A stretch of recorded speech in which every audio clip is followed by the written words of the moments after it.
Et petit chien, il va falloir te pousser hein. Allez, tu descends? Non, descends. Merci. Et salut.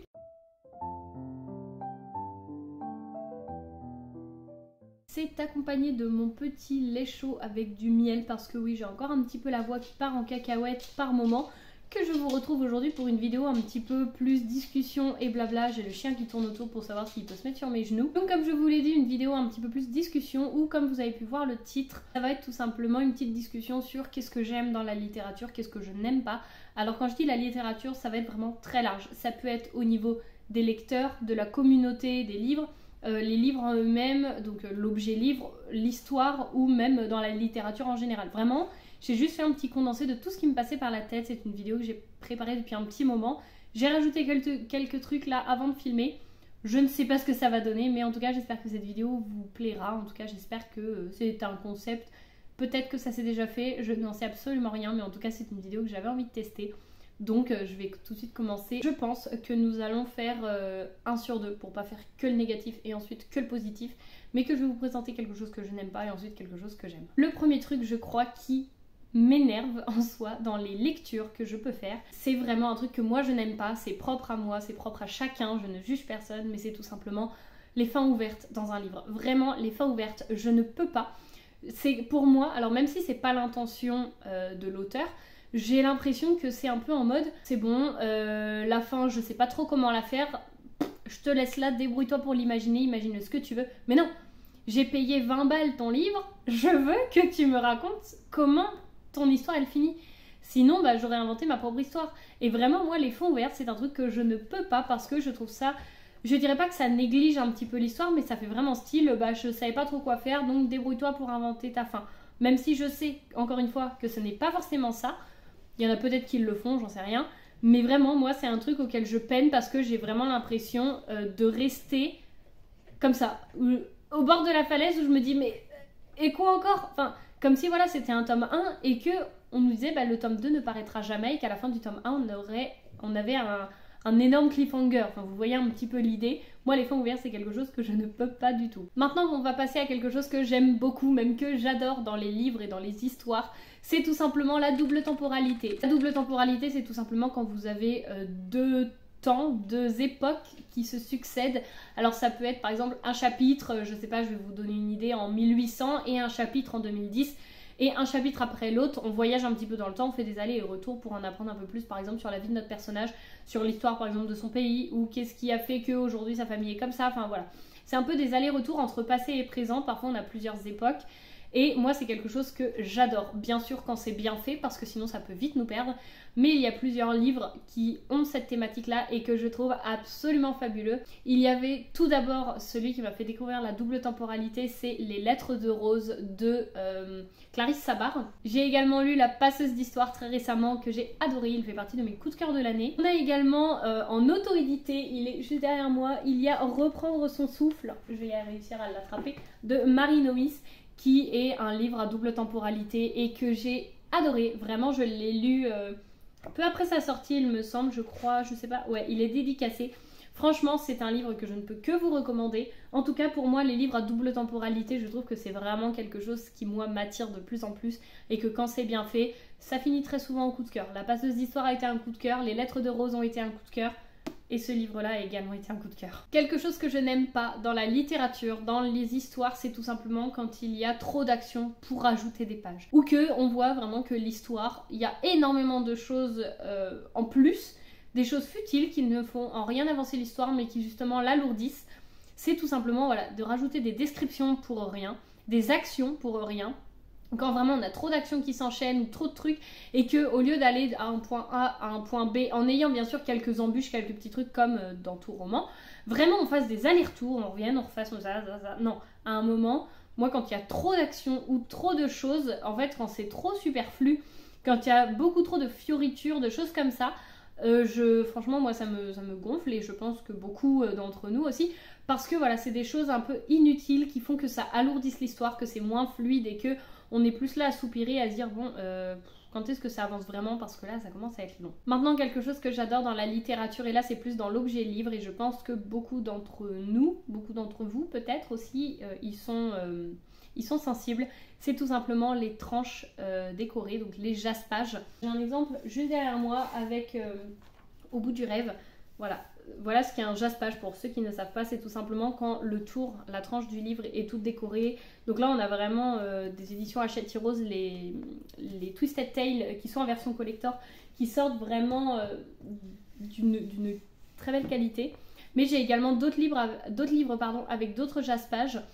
Par exemple, si je pense, bon là c'est un petit peu haut, mais aux Chroniques de l'érable et du cerisier, pareil, on a des couleurs, on a des jaspages pour chaque tome. Tous ces livres un petit peu avec une tranche de couleur, un jaspage, je trouve ça absolument magnifique. On passe à quelque chose que je n'aime pas dans la littérature, et là je pense que beaucoup d'entre nous aussi ça le fait, c'est tout simplement quand c'est trop stéréotypé. Par exemple, les seules fois où je vais lire des romances, ou par exemple s'il y a une romance dans le livre, parce que si vous ne le savez pas encore, moi les romances c'est un peu compliqué, mais que par exemple c'est tout simplement la fille timide avec le bad boy ou autre chose. Enfin vraiment quand c'est trop stéréotypé, que c'est trop cliché, ça va vite me gonfler, sauf si après c'est bien abordé, voilà, qu'il y a une raison ou autre. Mais même dans certains, par exemple dans certains romans de fantasy où c'est trop cliché, où c'est trop, par exemple, vraiment quand c'est le personnage qui finalement n'est pas personne, mais va sauver le monde, qu'elle va affronter par exemple quelque chose, une créature imaginaire, que par exemple au final elle se révèle être la princesse héritière d'un trône perdu, machin, enfin vous voyez ce que je veux dire. Quand c'est bien fait, oui, sinon je trouve que le stéréotype prend trop la place et que ça en devient vite gênant, dans le sens où on se dit c'est vu et revu en fait, c'est que ça ne sort pas de, c'est pas assez original. Donc après c'est que mon avis, encore une fois tout dépend des livres. Mais il y en a beaucoup où je trouve où en fait on peine à se dire celui-là sort vraiment du lot. On y retrouve beaucoup le schéma dans d'autres romans assez similaires. On va rester maintenant un petit peu dans les jaspages que je vous parlais tout à l'heure. Quelque chose que j'adore, c'est tout simplement les beaux livres. Les livres avec des magnifiques couvertures, avec tout simplement des petites dorures, avec des couvertures reliées, avec des couvertures qui sont bien travaillées. Vous pouvez voir notamment celui-ci, Les ailes d'émeraude, en intégrale, que je trouve absolument splendide. J'ai tout simplement acheté ce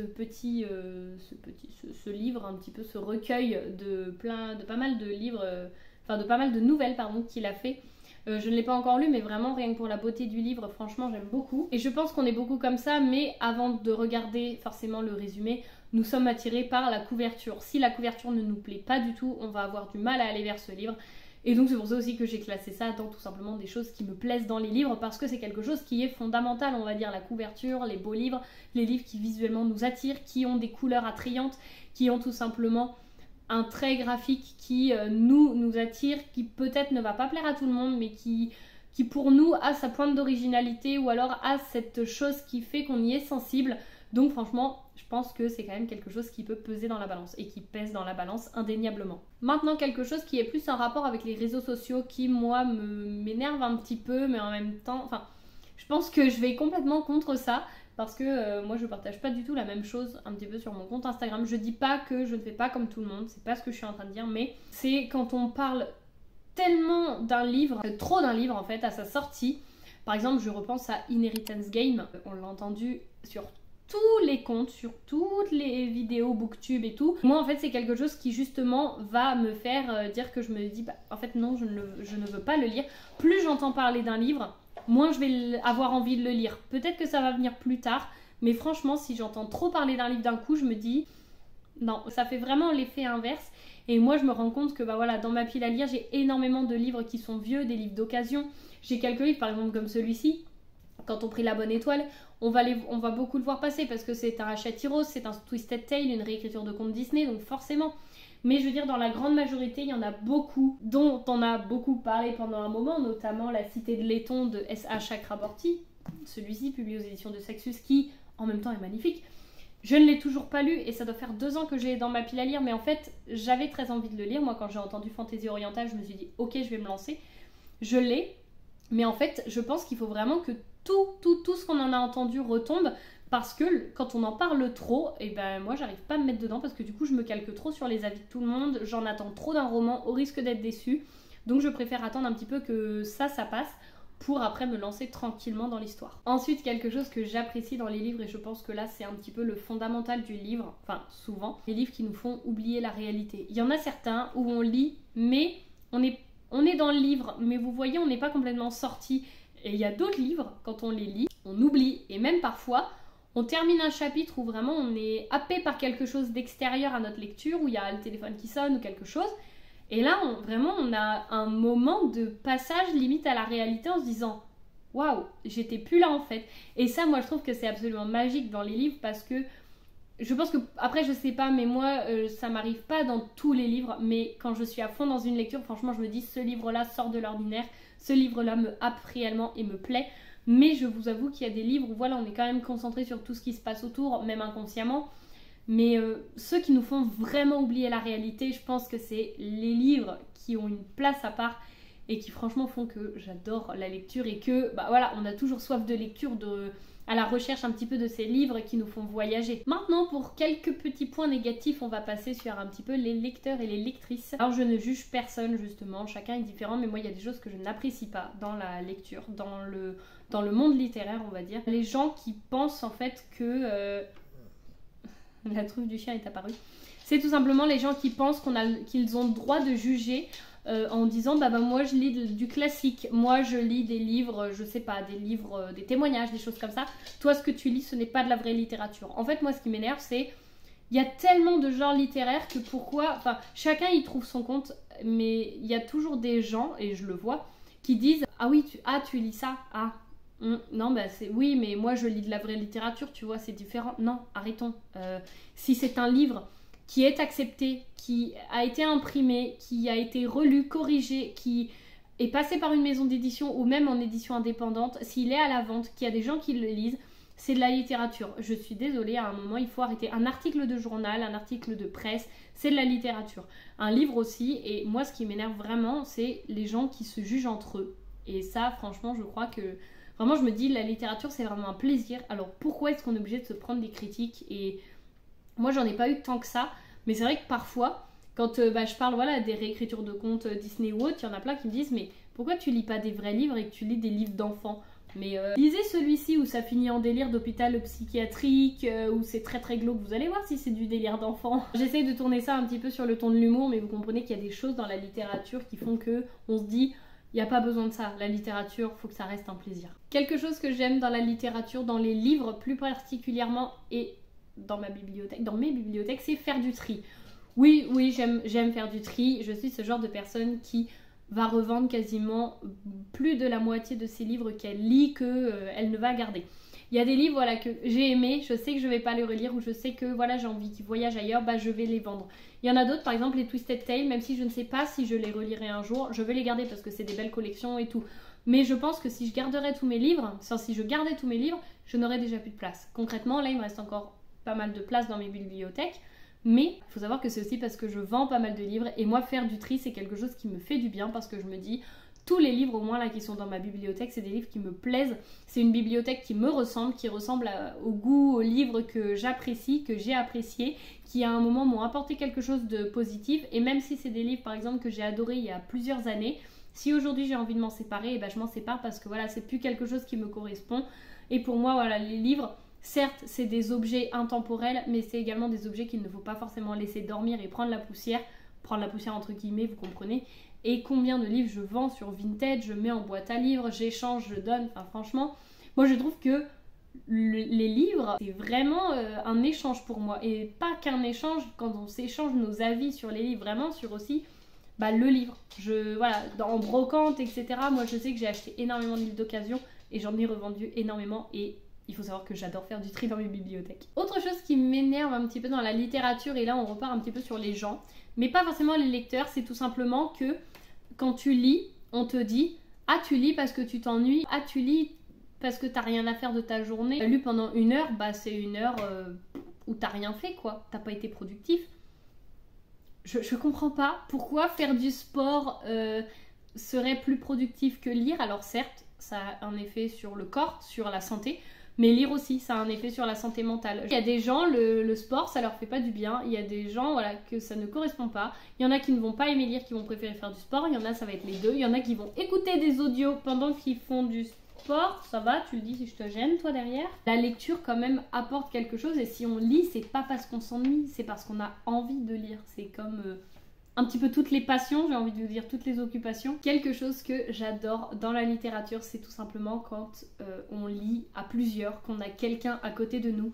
Moi je sais que j'aime beaucoup, quand mon copain joue sur son ordi ou fait quelque chose, j'aime bien me mettre à côté de lui et lire. Même quand on lit à deux, je trouve que c'est tellement agréable en fait parce qu'on partage un moment en étant chacun dans sa bulle, mais en même temps c'est un moment partagé parce qu'on fait la même activité. Enfin, vous voyez un petit peu, et moi c'est vraiment quelque chose que j'adore. Je ne saurais pas plus vous expliquer pourquoi, mais lire avec quelqu'un, je trouve que c'est vraiment quelque chose de très agréable. Quelque chose qui maintenant est un point un peu négatif, et là en fait on retourne beaucoup, je me rends compte, sur tout ce qui est au niveau de l'échange avec les personnes, le jugement, les réseaux, etc. C'est tout simplement la comparaison. Moi j'ai lu plus de livres que toi, moi j'ai plus de livres dans ma bibliothèque, moi ma bibliothèque elle est plus belle. Arrêtons. Si la personne veut juste emprunter des livres à la bibliothèque, et ben c'est très bien aussi. C'est différent. Il y en a qui préfèrent avoir tous leurs livres d'exposé. Il y en a par exemple comme moi qui aiment avoir leurs livres mais qui aiment aussi revendre pour faire circuler le livre, etc. Et il y en a qui ne veulent pas entasser de livres et je comprends totalement que voilà, je l'ai lu, pourquoi je le garderai? Il va plus me servir à rien. Si je veux le relire, et ben j'irai le rechercher à la bibliothèque et puis c'est tout. On a tous nos occupations différentes, on a tous un mode de vie différent, on a tous notre façon de lire, notre vitesse de lecture, des occupations différentes. Enfin vraiment, je pense qu'on ne peut pas comparer et il n'y a pas à comparer. C'est comme si on disait tu cours combien de temps par jour ou alors ah bah tu cours à combien de kilomètres heure. Non, on s'en fiche en fait. Chacun est libre de sa passion, chacun se retrouve dans sa passion et est là juste pour partager et non pas pour juger ou se comparer, même s'il faut dire que la comparaison est un point très important dans notre société d'aujourd'hui. On va maintenant repartir sur quelque chose que j'ai déjà plus ou moins abordé tout à l'heure dans les livres que j'aime beaucoup, c'est l'échange.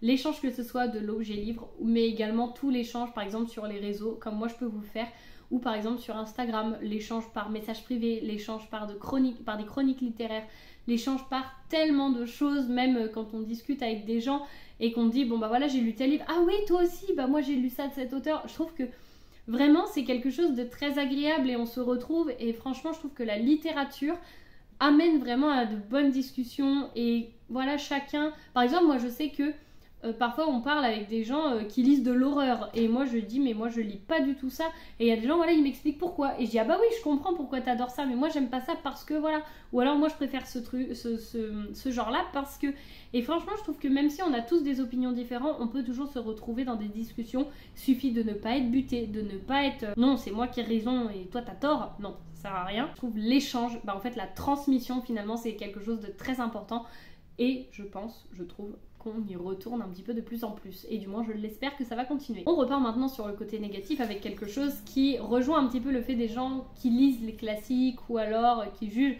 C'est les gens qui te disent ah bah tu lis mais t'as pas lu ce classique là, ou alors ah oui bah moi j'ai lu beaucoup, enfin je lis beaucoup de livres par exemple. C'est comme si moi je vous dis voilà j'ai lu tout ça mais bah par exemple j'ai pas lu les Eragon. Ou alors, si je vous disais, bah, j'ai pas lu Harry Potter. Bon, j'ai lu Harry Potter, mais admettons, je n'ai pas lu Harry Potter. Les gens qui vous répondent, ah bah du coup, tu peux pas dire que t'es vraiment un lecteur ou une lectrice si t'as pas lu ce classique. Hein. Certes, Harry Potter peut être considéré comme un classique. Tout dépend de ce qu'on appelle classique. Est-ce que c'est des classiques, par exemple, on a tous plus ou moins lu en aimant la littérature, ou est-ce que c'est plutôt des classiques vraiment du genre classique? Par exemple, Émile Zola, La Joie, j'en ai plusieurs, de Albert Camus, des choses comme ça, Eugène Ionesco, enfin voilà des classiques un petit peu comme ça. Vraiment tout dépend aussi de notre propre définition du genre classique. Mais les gens par exemple qui nous disent ah bah t'as pas lu, moi je l'ai eu, hein, ah bah t'as pas lu Harry Potter, du coup tu peux pas dire que tu es vraiment une lectrice ou un lecteur. Pour moi dès qu'on ouvre un livre, qu'on lit une page, on peut être considéré comme un lecteur ou une lectrice. On arrive à l'avant-dernier point positif et c'est tout simplement quelque chose que j'aime beaucoup, c'est les livres ayant du vécu. Je ne parle pas d'un livre qu'on va retrouver tout destroy, la couverture déchirée ou autre, mais par exemple un livre que je vais acheter en brocante ou autre qui aura un peu les pages vieillies, un petit peu un coin corné parfois, hein, pas tout le temps. Il y a des livres que je veux vraiment en état neuf. Par exemple, les Twisted Tales, je ne les achèterai pas d'occasion, sauf si c'est vraiment en état nickel. Mais bon, vu que je les précommande, ça ne risque pas d'arriver. Mais il y a certains livres où vraiment je me dis, ce livre, il a du vécu et c'est un petit peu aussi l'échange, l'occasion. Et moi je trouve ça vraiment agréable. Par exemple, je sais que Amazonia, c'est un livre qui est en soi abîmé, le dos est cassé, il y a des pages un petit peu cornées, les pages sont légèrement vieillies, jaunies. Cette histoire que j'ai adorée, qui a été un énorme coup de cœur pour moi, a su peut-être plaire autant, ou peut-être un peu moins, j'en sais rien, mais a su plaire à d'autres personnes. Et moi je trouve ça vraiment aussi agréable de savoir ça. C'est tout bête, mais c'est quelque chose aussi qui me fait plaisir en tant que lectrice et acheteuse de livres d'occasion. Alors là je vais aller très rapidement sur un point que je pense on est tous d'accord, un point négatif dans la littérature, c'est le prix des bouquins. Avant on pouvait s'acheter un bouquin pour 14,50 € voire 15 €.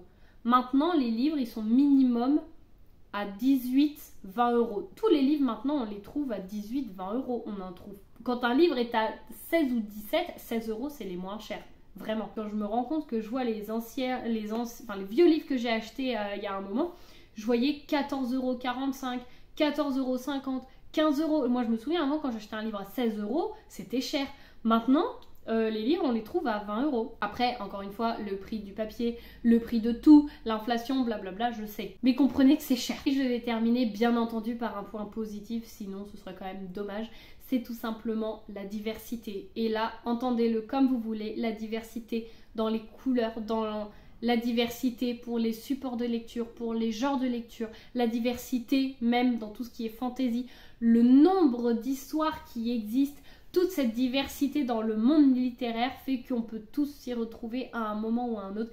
Et pour moi, je pense que quelqu'un qui n'aime pas la littérature, c'est quelqu'un qui n'a pas trouvé le bon livre ou qui a été forcé de lire à un moment un livre et qui en a été dégoûté. Et franchement, moi je pense que la diversité reste quand même un des plus gros points positifs de la lecture et de la littérature globalement. Bon et bien voilà pour cette vidéo, je vois que la luminosité baisse. Est-ce que c'est le temps dehors? Est-ce que c'est l'écran de mon téléphone? Je n'en sais absolument rien. En tout cas j'espère que ça ne gênera pas la visibilité, la lumière de la vidéo. Mais en tout cas voilà, j'espère que cette vidéo vous aura plu. N'hésitez pas à me donner votre avis sur tout ça, à me donner d'autres points positifs, à me donner d'autres points négatifs, encore une fois que ce soit sous la vidéo ou sur Instagram, en message, tout ça. Enfin vraiment faites comme vous voulez. Ah, la luminosité revient, je comprends rien. En tout cas j'espère que cette vidéo vous aura plu, que vous aurez passé un bon moment, un petit peu discussion, parce que là je peux pas trop vous dire que je vous ai présenté des livres, je vous en ai cité quelques-uns, mais ce n'était pas le point central de cette vidéo, même si la littérature était toujours présente évidemment. Mais en tout cas j'espère que cette vidéo vous aura plu, que vous aurez passé un bon moment, et puis moi je vous dis à la semaine prochaine pour la nouvelle vidéo. Salut. Oui tu es bien là, non tu me gênes pas du tout. T'es un peu lourd tu sais. Tu pèses hein, 30 kilos. Attends faut que j'éteigne.